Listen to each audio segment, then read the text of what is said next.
Welcome to Life Stories, where one rainy night a stranger pulled over and changed not just one life, but an entire future. Imagine this: a teenage girl, soaking wet, 9 months pregnant, standing alone at a bus stop in the freezing dark. No coat, no family, no idea what tomorrow holds. And the man who stops to help her? He's carrying grief of his own, something he's buried so deep, even his daughter doesn't know it's still breaking him. But what happens when an act of kindness unearths a past too painful to forget? When saving someone else means facing your own ghosts and risking your heart again? This is a story about second chances, quiet courage, and the kind of love that finds you when you've stopped believing it ever will. Stay with us. What you're about to hear may just change how you see the people around you. And it all begins on a cold November night. The rain battered the windshield like a warning shot from the sky, a relentless cascade blurring the city into a smear of headlights and neon haze.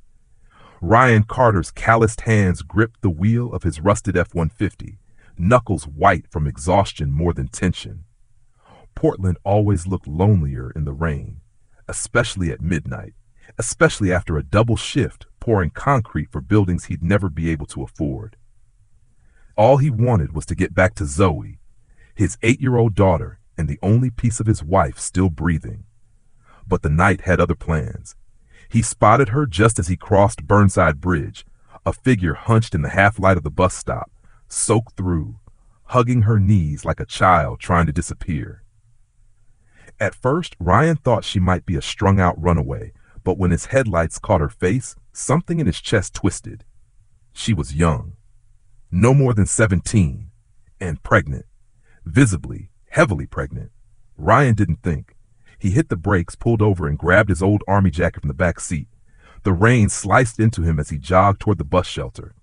"You okay, miss?" he asked, voice low, hands held out to show he wasn't a threat. The girl flinched but didn't run. Her long brown hair clung to her face, and her lips were trembling, not from fear, but from the cold. "I'm fine," she lied, though she was shivering so hard her teeth chattered. "No, you're not. Look, I don't want anything from you. Just take the jacket."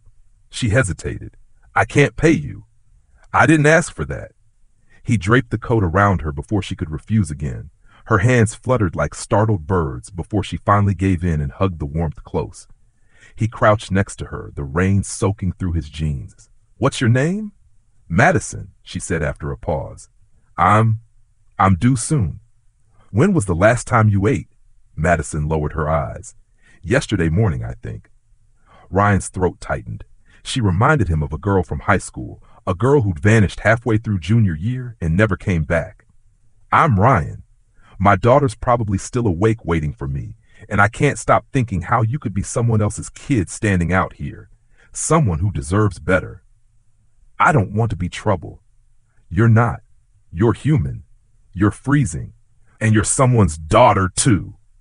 Madison's eyes flicked to his face, reading it the way kids on the street learn to do, scanning for malice, calculation.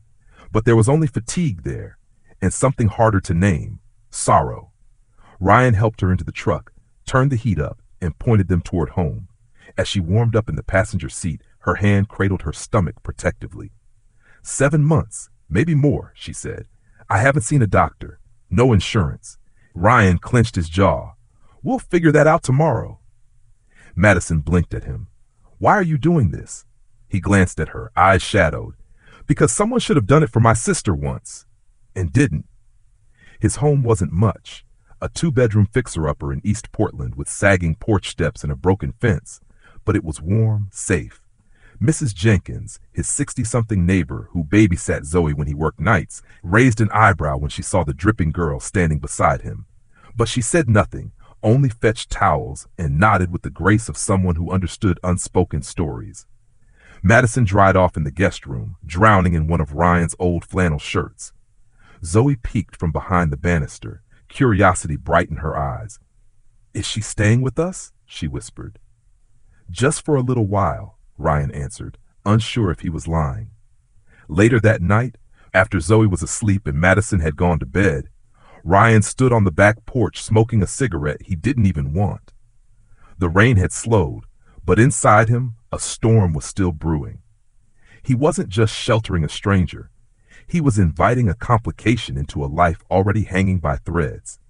And still, something in Madison's voice, the loneliness, the fragility, had cracked something open in him that hadn't seen daylight since his wife died. Just as he flicked the cigarette into the gutter, he heard a soft voice behind him. "She didn't even cry when she kicked me out." Ryan turned. Madison stood barefoot in the doorway, wrapped in a blanket, her eyes glassy. "My mom, when she told me to leave, she just looked through me, like I was already gone." And Dale, he laughed. Ryan took a step toward her, stopped. "She might regret it one day." Madison's lips twisted into something between a laugh and a sob. "She won't. She already replaced me." They stood in silence for a beat too long. Then Madison asked almost accusingly, "Do you believe in second chances, Ryan?" He didn't answer right away, but when he did, his voice was quiet. "Only for the people brave enough to take them." Madison nodded, then turned back into the house. He watched her go. And that's when he noticed something odd. Her backpack, slouched on the hallway floor, slightly unzipped. A corner of a birth certificate peeked out, and a second one below it. He narrowed his eyes, walked over, and glanced at the names. Not one, two. And just like that, the story he thought he was part of began to unravel. What would you do if the person you chose to protect wasn't telling you the whole truth? Could you still open your heart to someone carrying more than one kind of secret? One revelation can rewrite a night. But what Ryan's about to discover will rewrite everything. The next morning, the rain was gone, but a fog had rolled in thick and low, blanketing Portland in a quiet that felt almost too still. Ryan stood at the stove scrambling eggs, while Zoe chattered at the table, and Madison sat silently, one hand around a chipped mug of coffee, the other unconsciously resting on her stomach. She hadn't said much since last night. She thanked him, complimented the guest room, even helped fold blankets. But her words were measured, careful, as if she were calculating just how much of herself to show. Ryan kept glancing at the backpack in the corner. It was zipped now, neat, closed. But the two birth certificates he saw still nagged at him. Two names, both female, both with Madison's surname, no father listed. He hadn't brought it up. He wasn't sure why. Maybe because part of him knew that asking too soon would shut her down for good. Maybe because he was afraid of what the answer would mean. "I can help clean up," Madison offered as Zoe skipped off to get ready for school. Her voice was soft, grateful. Ryan nodded. "Thanks." He didn't stop her when she started clearing plates, didn't interrupt the moment of domestic normalcy she clearly needed. But when the dishes were done and the silence stretched long, he finally asked, "Madison, can I ask you something?" She froze with a dish towel in her hand. "Sure." He gestured to the couch. "Let's sit a sec." They sat side by side, the space between them heavier than it looked. Ryan cleared his throat. "I saw something last night, in your bag. 2 birth certificates." Madison's face didn't flinch, but her hand clenched the towel. "I wasn't snooping," he added quickly. "It was half out. I didn't mean to." "It's okay," she said, but her voice was brittle now. "You deserve to know." Ryan waited. No rush, no judgment. Madison looked down at her lap. "Her name was Olivia, my baby sister. She died last year." The words were flat, practiced, a recitation, but Ryan could hear the pain lace through each syllable. She was only 2. Pneumonia. We didn't even get her to the hospital in time. My mom was too drunk. Dale was passed out. I tried, but I didn't have a car. I begged the neighbor to help, but no one answered the door. She died in my arms, Ryan. His breath caught. "I carry her birth certificate everywhere," she continued. "Like if I keep it close, then maybe she didn't die for nothing. Maybe someone will care enough to ask." Her eyes shimmered, but the tears didn't fall. "No one ever has." Ryan couldn't speak for a moment. His mind flashed back to Zoe's fever last winter, how he'd driven 60 miles in a snowstorm just to get her to urgent care. The idea of a little girl dying in her sister's arms while the world slept, it hollowed him out. "I'm so sorry," he said finally. Madison nodded. "Me too." Later that day, Ryan took her to the community clinic. Dr. Ramirez, the woman he trusted with Zoe's care, greeted them with quiet professionalism. "You're about 32 weeks, she said after the exam. "The baby's healthy, but you're dangerously underweight. Have you been eating properly? Madison looked embarrassed. I try. Dr. Ramirez gave her prenatal vitamins, nutrition advice, and a schedule for follow-ups.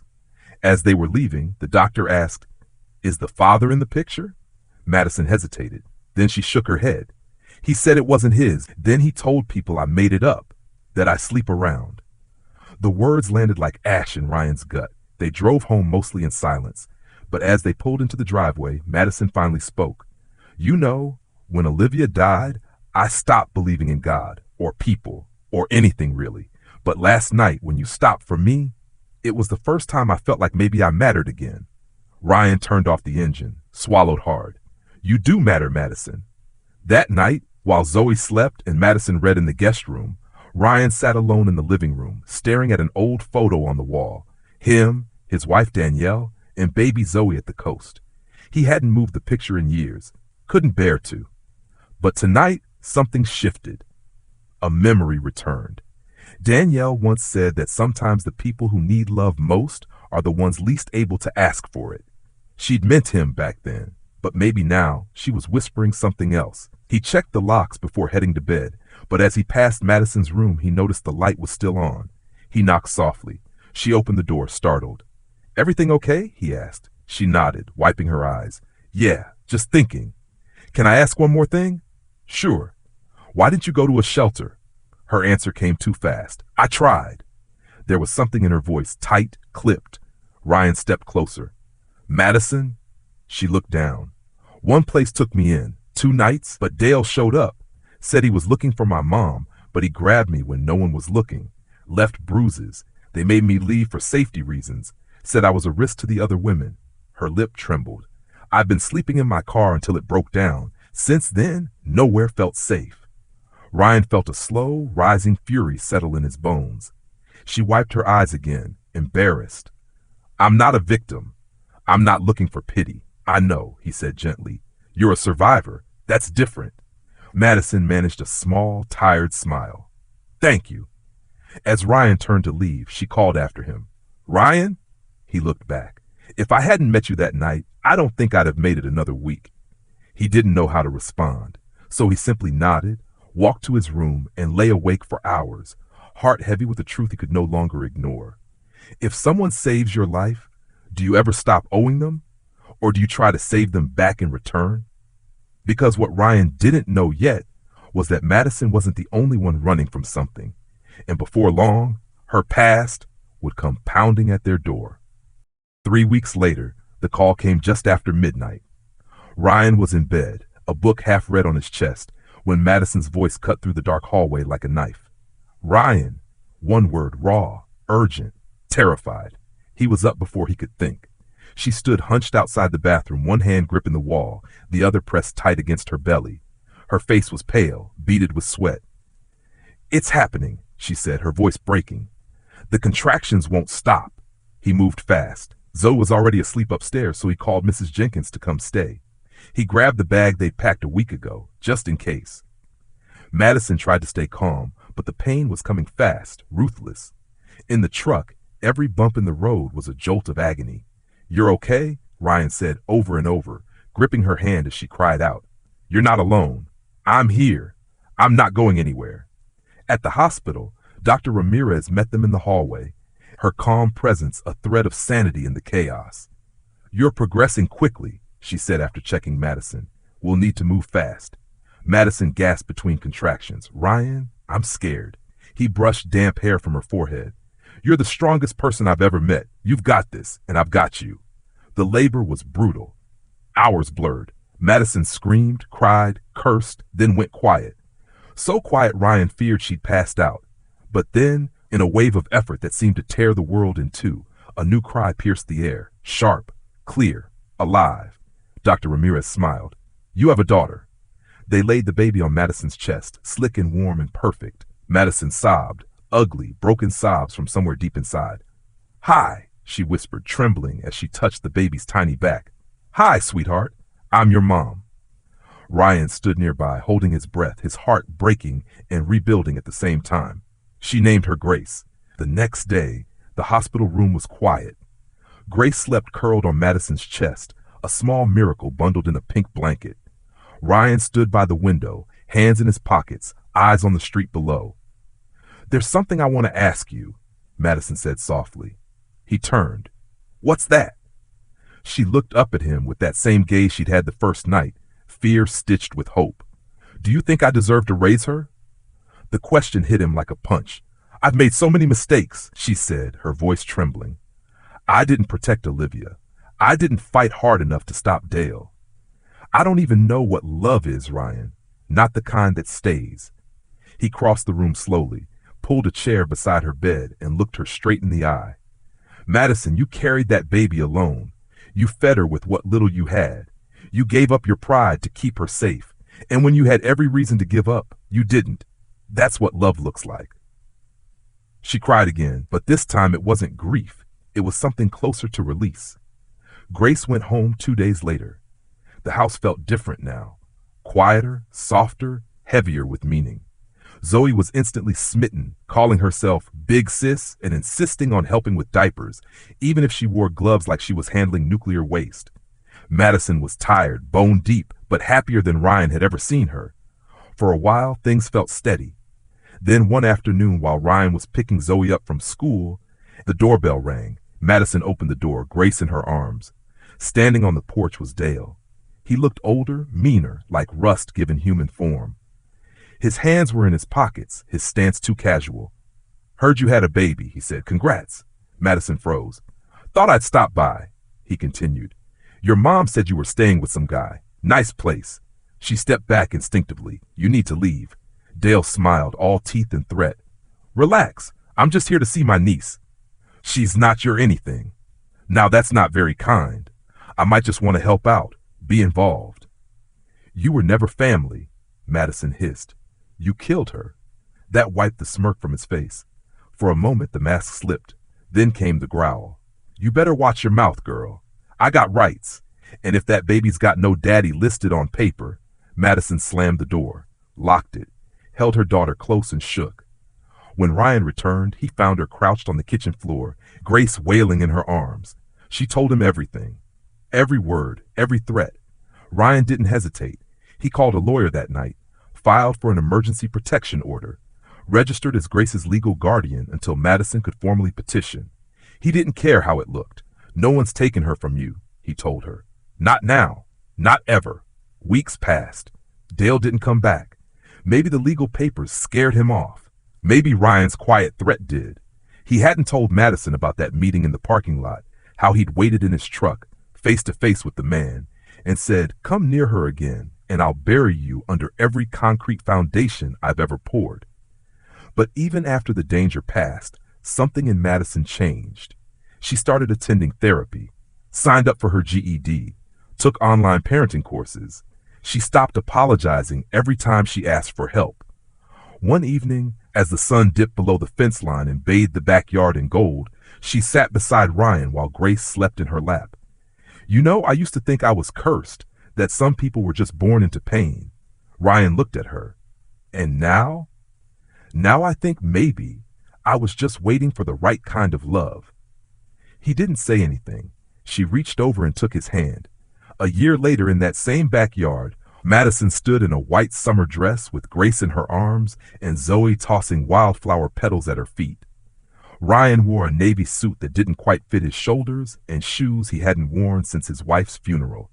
Mrs. Jenkins officiated, voice trembling as she pronounced them husband and wife. There were no fireworks, no choir, just wind, laughter, and the promise of everything they almost didn't have. Madison whispered as they kissed, "Thank you for stopping that night." Ryan kissed her forehead. "Thank you for letting me." They never forgot Olivia. They hung her picture on the hallway wall, right beside Zoe's drawings and Grace's footprints. Her memory lived in the laughter of a new family, in the quiet defiance of second chances. And when Grace turned 5, she told her preschool teacher, "My daddy found my mommy in the rain. He brought her home so I could be born." Some stories don't begin with love, but the best ones find it anyway. How did this story make you feel? Did the ending surprise or move you in any way? If you loved this story, comment 100 below. Let us know what country you're watching from. Share this video with someone who believes in second chances. Thank you for watching Life Stories.